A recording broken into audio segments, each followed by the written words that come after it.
secretário municipal de saúde, George Antunes. Vamos falar com ele sobre a redução da faixa etária de vacinação aqui na capital potiguar, né? Pergunta que todo mundo está se fazendo hoje, não é, Virgínia? E a gente aproveita para desejar um ótimo dia para você, George Antunes. Muito bom dia, secretário. Seja muito bem-vindo. Bom dia, Andresa, bom dia, Virgínia. Bom dia a todos que nos assistem, todos que nos ouvem. Secretário, o prazer é nosso em recebê-lo nesta manhã de quarta-feira, né? Dia de expectativa em Natal, com a possibilidade de redução da faixa etária de vacinação, a retomada da fila da vacinação. Secretário, e hoje é o Dia Nacional da Imunização. Qual a boa notícia? A gente vai vacinar a faixa etária a partir de agora, secretário? Virgínia, na realidade, essa expectativa ela é de todos os municípios, não só de Natal, porque todos os municípios do nosso estado desejam avançar nessa imunização. O que nós temos percebido ao longo desses últimos dias aí é que os públicos que estão eleitos como prioritários têm comparecido aos nossos pontos de vacinação, mas não no volume que nós temos capacidade de receber. De modo que nós tínhamos ontem 43 mil doses de vacina de Oxford e nós temos as nossas salas de vacinação, inclusive os pontos de drive, todos praticamente desocupados, ociosos. E temos a capacidade de avançar sem prejuízo da atenção aos grupos prioritários, aqueles grupos que já foram elencados pelo Ministério da Saúde. Então, o que os municípios querem na realidade é uma ação paralela. Nós queremos continuar com os grupos prioritários, mas já começar a vacinar aqueles adultos de 59 anos abaixo. Até porque as estatísticas, e aí eu venho trazer à tona uma discussão, eu gosto de pensar um pouco fora da caixa.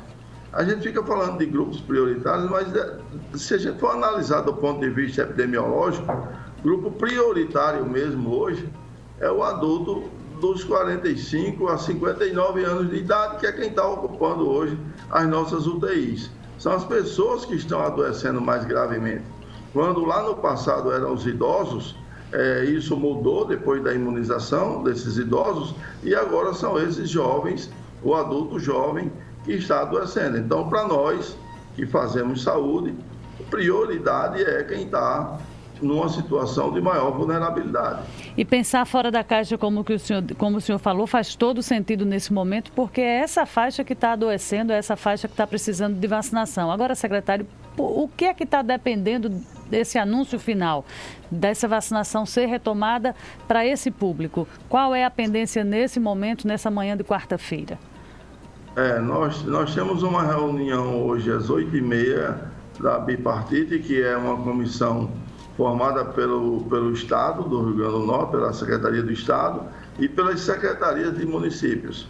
E nessa reunião nós vamos alinhar as ideias, os pensamentos, para que na reunião da tarde que nós temos com o Ministério Público, os Ministérios Públicos Estadual, o Ministério Público do Trabalho, o Ministério Público Federal e a Defensoria, essa reunião acontece toda quarta-feira, e eu pedi para que nessa quarta-feira o Ministério Público incluísse também a Secretaria de Estado e a representação dos secretários municipais, para que a gente tivesse uma definição acerca desse tema.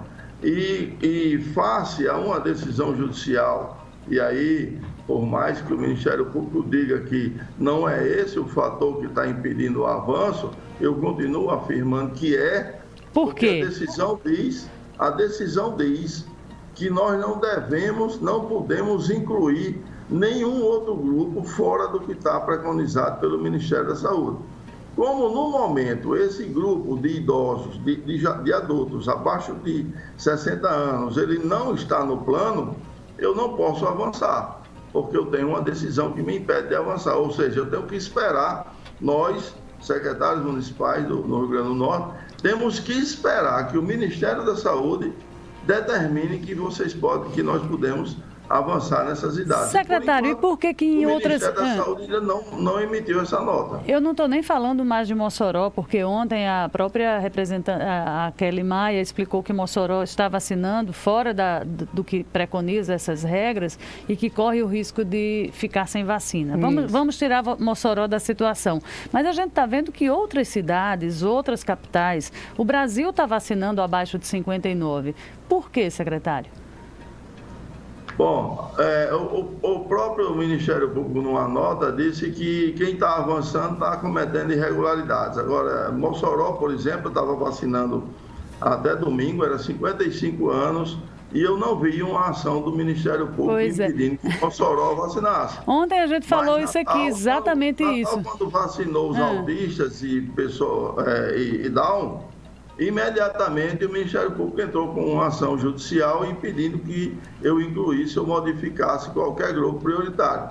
Então, o que está acontecendo, na realidade, é uma permissividade em alguns lugares e um extremo rigor em outras, que é o nosso caso. Então, esses outros estados, essas outras capitais que estão vacinando por conta própria, independente de uma determinação ou de uma autorização do Ministério da Saúde. Pois é, e é em nome dessa opinião pública, é em nome da sociedade que a gente faz um apelo para que realmente na reunião de hoje à tarde, né, em mais uma reunião, o Ministério Público se sensibilize, porque se há estrutura para vacinação, se a gente tem um estoque só em Natal de 43 mil doses, por que não retomar esse público, né?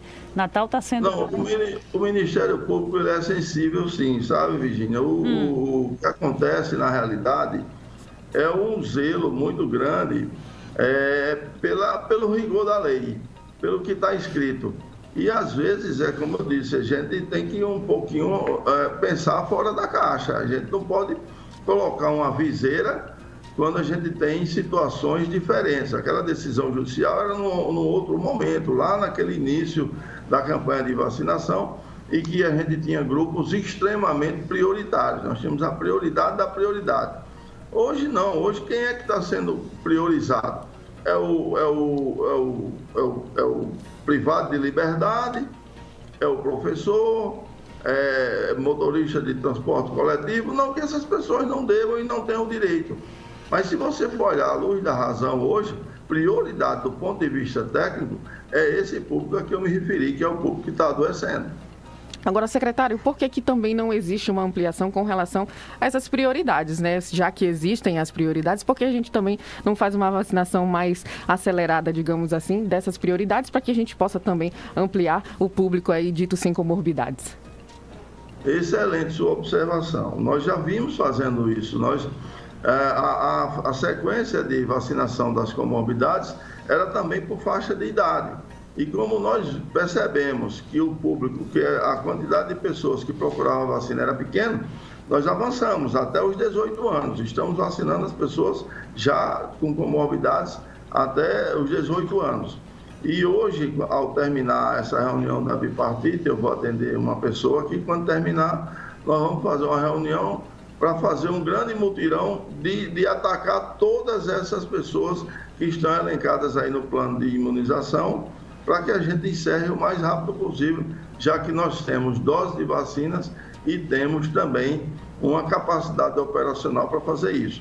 Precisamos também, nesse momento, antes de começar isso, alinhar com o governo do Estado e com os outros secretários municipais numa Câmara Técnica, porque tudo que nós fazemos é acordado com todos para que a gente não tenha uma dissonância entre os municípios, para que municípios não ajam de uma forma e outros de uma forma diferente.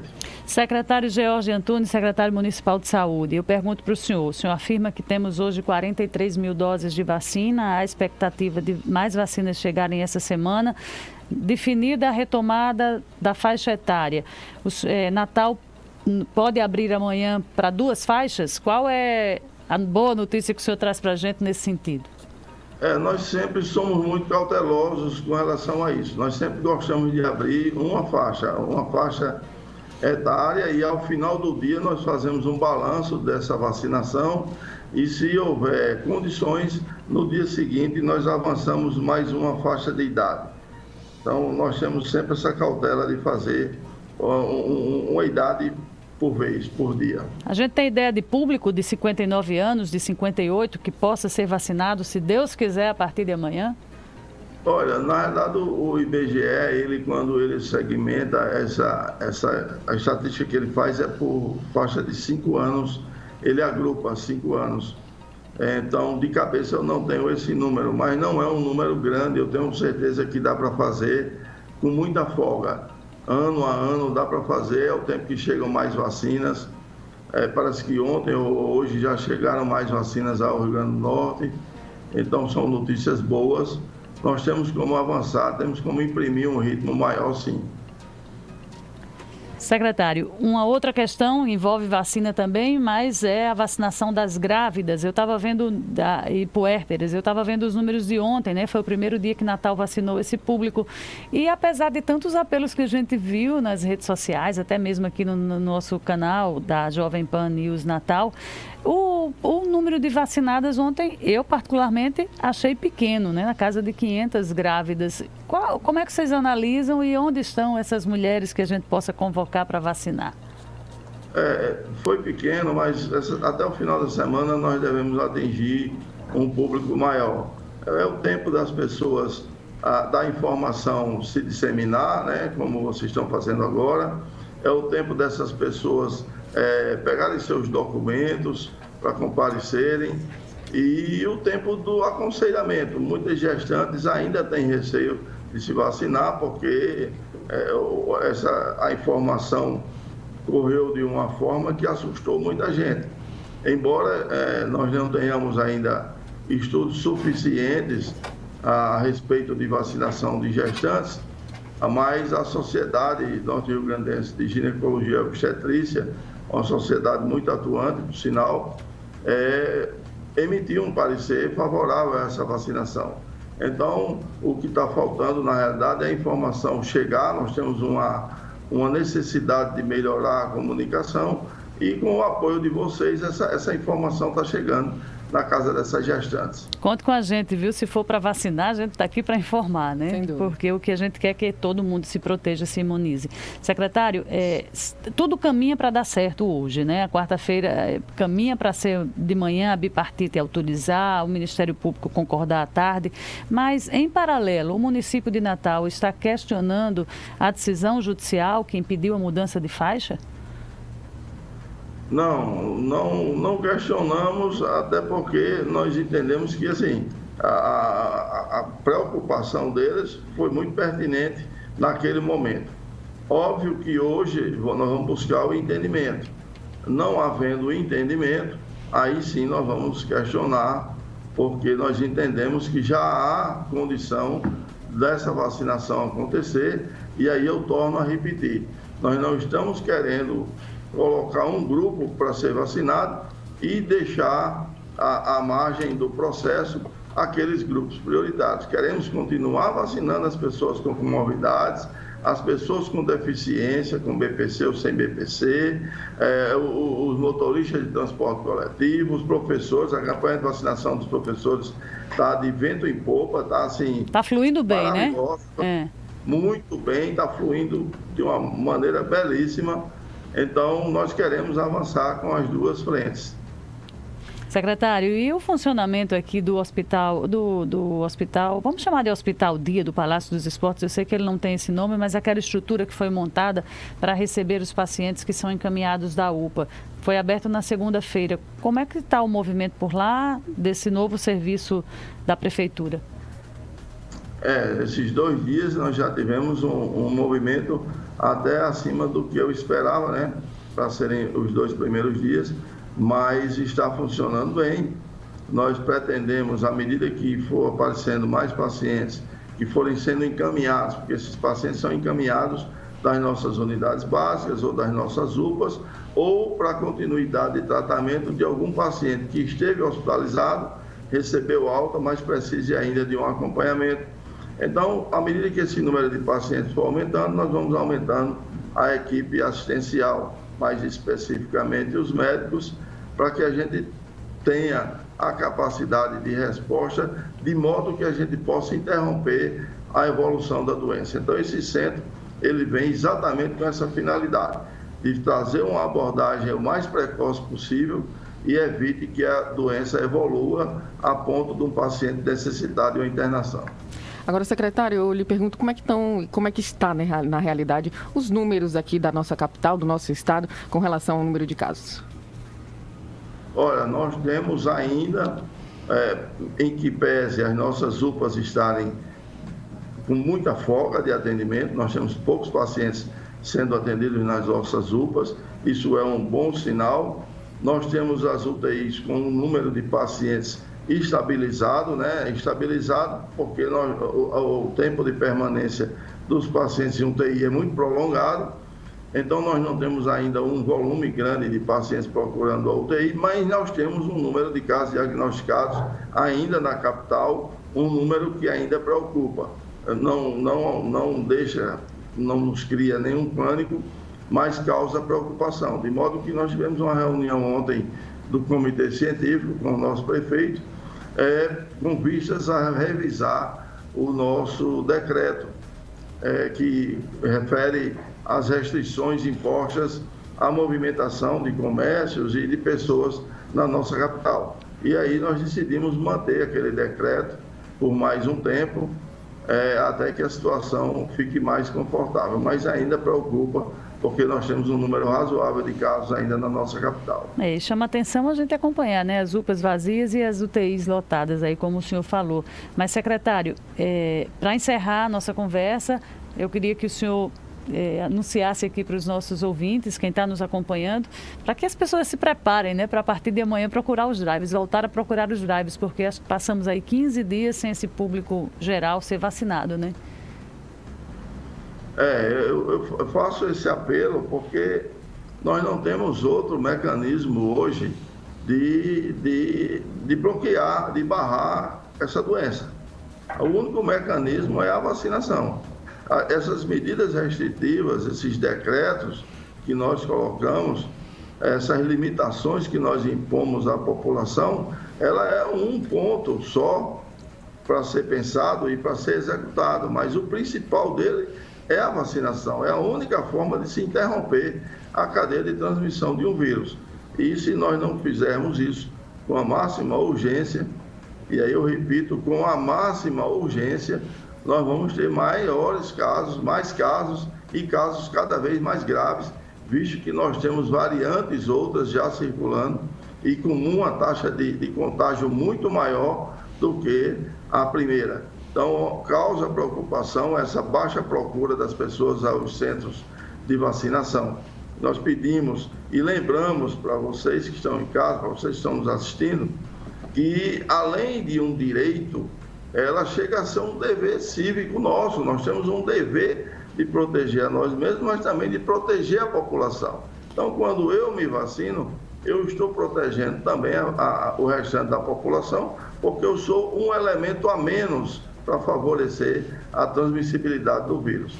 Além desse detalhe que o senhor chama a atenção, a baixa procura também, secretário, foi motivada também por esse vácuo, por esse período que a gente passou sem vacinar a faixa etária, né? Perdemos esse tempo, né, também?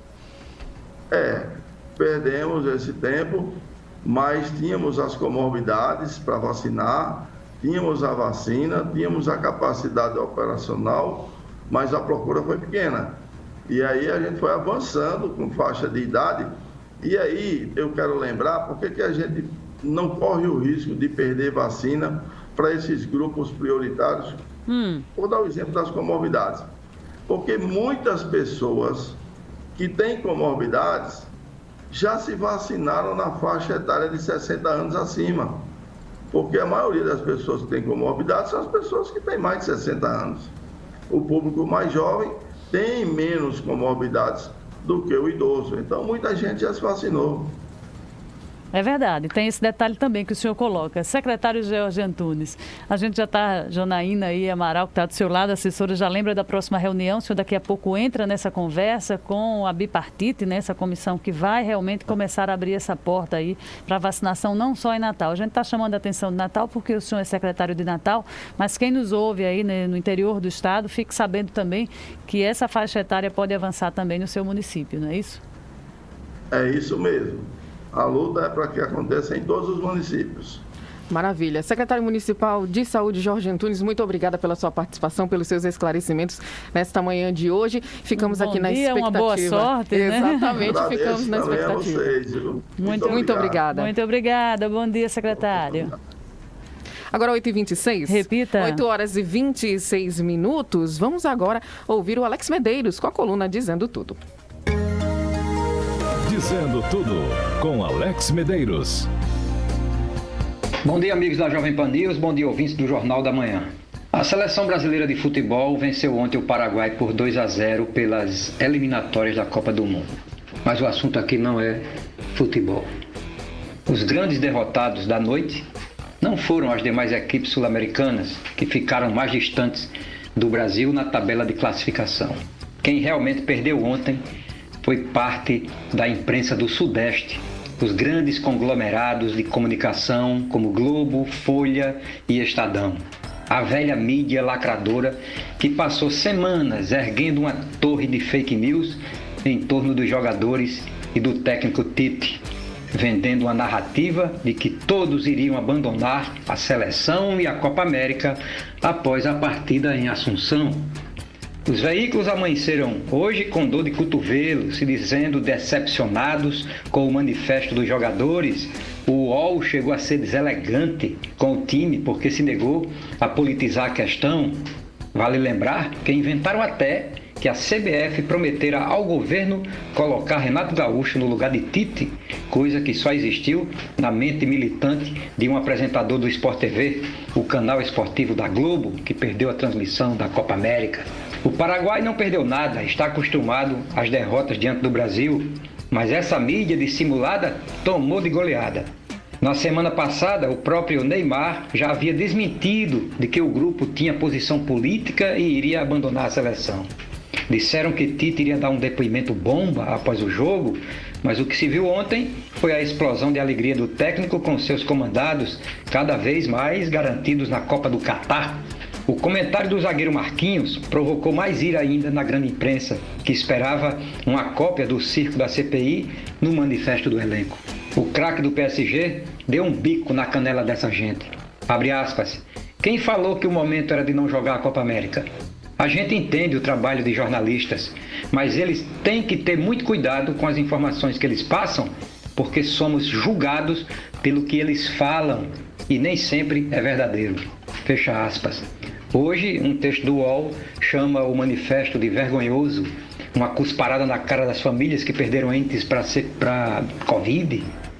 Puro mau-caratismo, como se nesse país não estivesse ocorrendo nesse momento dezenas de outros eventos esportivos com milhares de atletas envolvidos.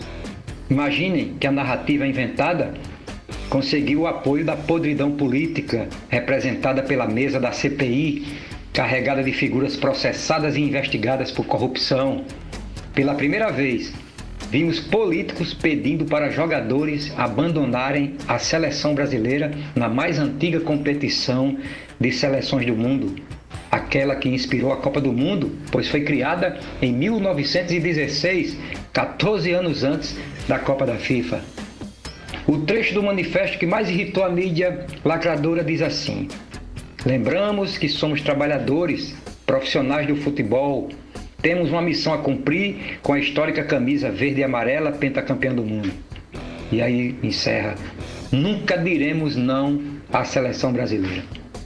Os jogadores deixaram claro que o momento não é bom para um evento em qualquer lugar da América, mas o que a mídia queria era que confirmassem uma crise sem precedentes, interferência política para trocar Tite e até anunciar um boicote aos jogos, coisa que não aconteceu.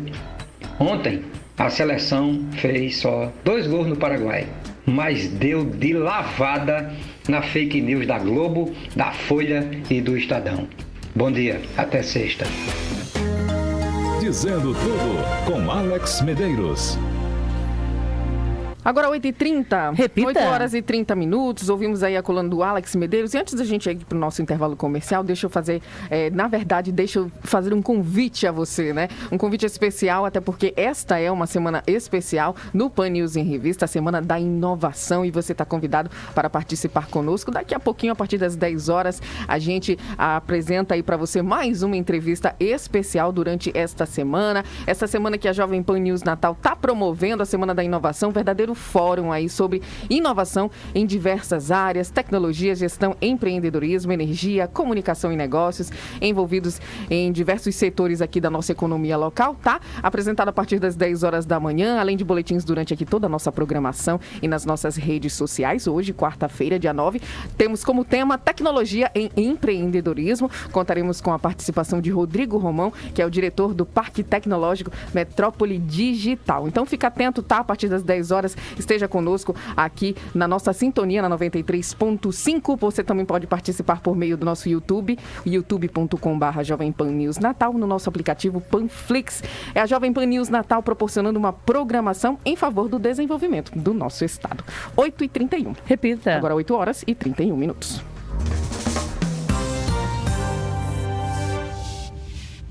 Jornal da Manhã, Natal. Oferecimento Rede Mais. Tudo que é bom tem no Bom Vizinho.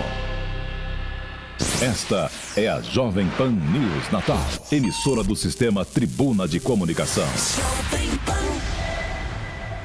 Semana da Inovação na Jovem Pan News Natal. Entrevistas, debates, apresentações e cases. Uma amostra de iniciativas inovadoras sobre gestão, tecnologia e empreendedorismo em diversos setores desenvolvidos no Rio Grande do Norte, de 7 a 11 de junho. Apresentado no Pan News em Revista, às 10 horas da manhã. Ouça no 93,5 FM. Em stream no @Jovem Pan News Natal. Assista no youtube.com/Jovem Pan News Natal. E no aplicativo da Panflix. Interaja, participe. Semana da Inovação na Jovem Pan News Natal. Compromisso com o desenvolvimento do Rio Grande do Norte. Tudo que é bom tem no Bom Vizinho. Tudo que é bom vai pro seu carrinho. Aproveite as ofertas da família e faça festa no Bom Vizinho. Filezinho Sassami Big Frango IQF 2 kg, 28,90. Macarrão espaguete Bom Sabor 500 gramas, 1,99. Linguiça de frango sadia, 13,79 o quilo. Molho de tomate Tambaú sachê 340 gramas, 1,19. Papel higiênico floral FS 30 metros, leve 8, pague 7, 4,99. Rede Mais, o Bom Vizinho. Tá no impresso, tá no digital, tá aqui, ali, tá acolá. Classificados Tribuna, tá em todo lugar. Posso comprar, posso anunciar. Tem de tudo, é ligeirinho encontrar. Classificados Tribuna, tá em todo lugar. Novo Classificados Tribuna, mais fácil de vender, mais fácil de anunciar. 400661, Classificados Tribuna, tá em todo lugar. Rede Jovem Pan News, emissora do Sistema Tribuna de Comunicação. Jornal da Manhã, Natal. Oferecimento Rede Mais. Tudo que é bom tem no Bom Vizinho. 8h34. Repita.